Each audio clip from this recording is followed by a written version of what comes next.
Com'è stato il primo viaggio qua a Mezzanego?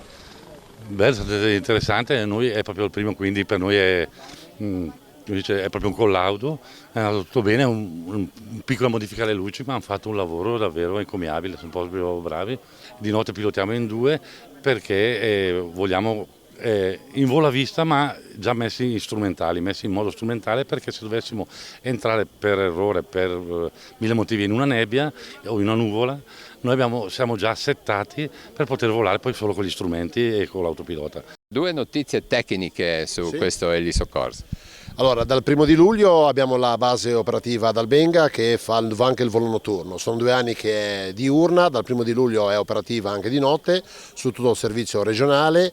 Abbiamo visionato 70 piazzole, questa è la 41esima che certifichiamo in volo notturno, dunque vuol dire come servizio 118 Liguria, parlo da Imperia alla Spezia, possiamo dire che al cittadino diamo una bella risposta.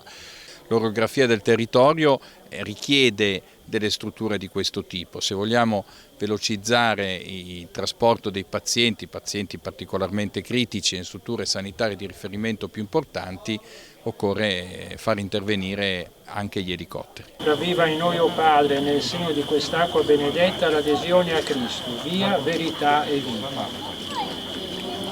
In questa valle speriamo pochissimi casi, ma incidenti gravi, eventi neurologici, cardiovascolari gravi possono essere intanto soccorsi dai volontari in collaborazione col 118.